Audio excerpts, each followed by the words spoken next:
Muchas veces lo que pudiera parecer mucho puede terminar siendo muy poco y lo que puede parecer muy poco puede terminar siendo mucho. Hoy vamos a hablar de la importancia que tiene determinar una buena densidad de siembra para así propiciar un muy buen rendimiento en el maíz. Así que quédate aquí y vamos a revisar qué es lo más importante a la hora de determinar la densidad de siembra. Es bien importante que nosotros hagamos bien la determinación de la cantidad de plantas que nosotros tenemos que sembrar en nuestro terreno. Hacerlo mal puede llevarnos a tener muchos problemas bastante graves, sobre todo falta de rendimiento y falta de calidad en el producto que nosotros obtengamos en campo. Por eso es bien importante que determinemos bien cuánta semilla necesitamos, cuánta tenemos que poner, porque si no, entonces no solamente vamos a afectar a nuestro cultivo, sino también al final a nuestro bolsillo. Por querer sembrar más, obtenemos menos. Y muchas veces por sembrar menos, pues no obtenemos más. Ahora, ¿qué es la densidad de siembra? Está muy sencillo. La densidad de siembra no es otra cosa que la cantidad de semillas que yo siembro en una unidad específica de superficie. Por ejemplo, aquí ahorita estamos en un rancho que se dedica a producir maíz que está destinado para forraje. Este maíz pues lo van a hacer silo de maíz para luego alimentar ganado lechero. Aquí inicialmente se sembraron una cantidad de 110,000 semillas por hectárea y ahorita tenemos una población de 106,000 plantas por hectárea. La cantidad de semillas que yo siembro va a determinar la cantidad de plantas, la población de plantas que yo voy a tener en esa unidad de superficie. Generalmente se maneja en plantas por hectárea o semillas por hectárea. Oye, ¿y por qué es tan importante la densidad de siembra? Pues también está muy fácil. Nosotros los productores nos asociamos con la naturaleza para producir. Nosotros ponemos unas cosas y la naturaleza pone otras. Por ejemplo, tú pones tu tiempo, tu trabajo, fertilizante, agua en el caso de que sea un riego, etcétera, etcétera, etcétera. Tu conocimiento, el manejo integrado de plagas, lo que tú gustes y mandes. Por otro lado, la naturaleza pone otras cosas, ¿no? Por ejemplo, también ahí hay una asociación muy bonita. El suelo, la superficie en la que tú produces, pues tiene unos procesos que ahí se realizan, que hace la naturaleza, por ejemplo, para que el fertilizante esté disponible. La naturaleza también pone agua en el caso de que llueva, la temperatura, el clima, la luz, importantísimo, la ventilación. Todas estas cosas son importantes para que un cultivo se lleve a cabo. Una cierta cantidad de recursos puede producir una cierta cantidad de plantas de forma óptima. Si tú, vamos a suponer, en una hectárea metes más plantas de las que puedes mantener con los recursos que tienes, pues entonces a cada planta le van a tocar menos recursos y el cultivo se va a desarrollar menos, así de fácil. Y por eso vas a obtener plantas con menor desarrollo vegetativo, con menor porte, con menor calidad de mazorca, con menor nutrición o con menores calidades nutricionales, etcétera, etcétera, etcétera, más susceptibilidades a enfermedades. Por otro lado, si en una unidad de superficie tú metes menos plantas de las que podrías mantener, pues estás desperdiciando un chorro de recursos que tú adicionaste y que al final nadie va a aprovechar. Es sencillamente como la pizza. Si tú le das una pizza con 8 pedazos a 8 personas, a cada persona le va a tocar un pedazo. Y a lo mejor ahí la pizza se aprovecha bien.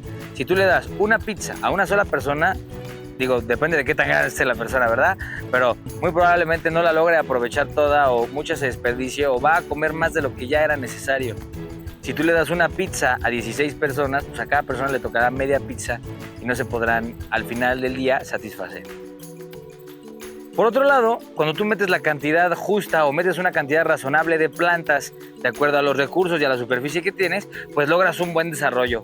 Cada planta saca lo mejor de sí. Cada planta puede aprovechar al máximo los recursos que le das y de ahí hacer o tener el mejor desarrollo posible.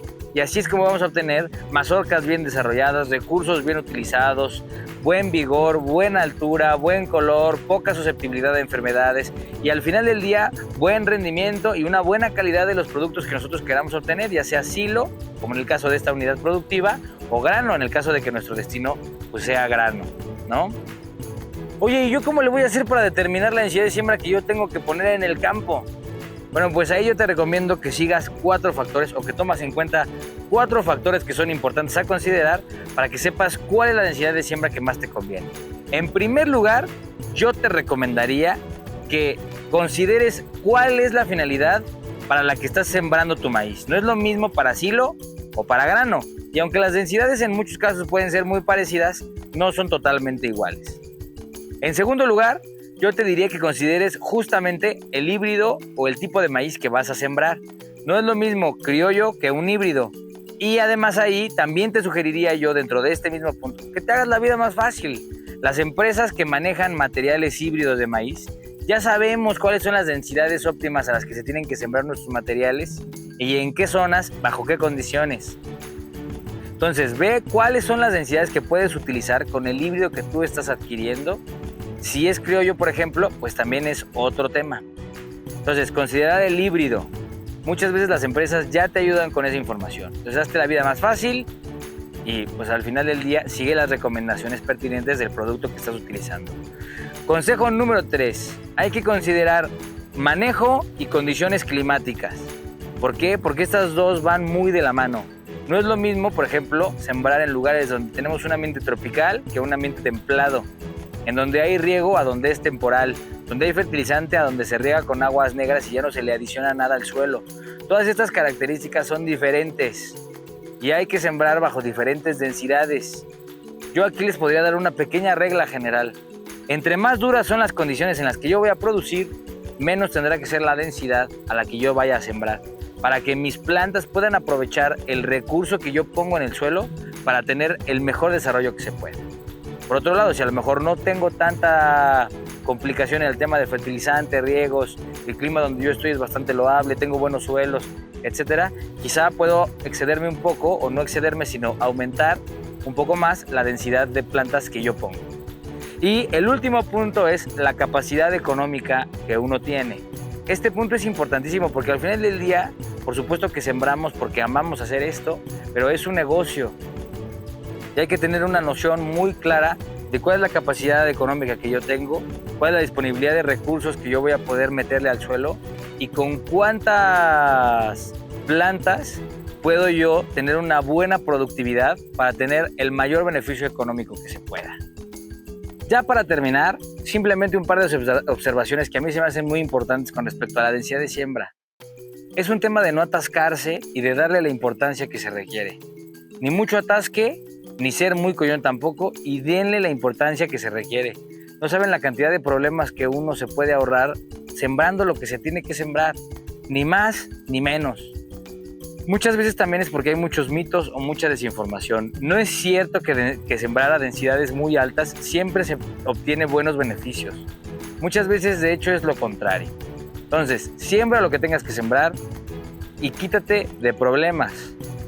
Las cantidades adecuadas son las que más rendimiento te van a dar y mayor beneficio económico.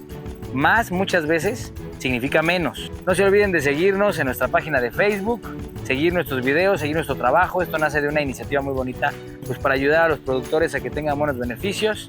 Y bueno, eso es todo y que les vaya muy bien.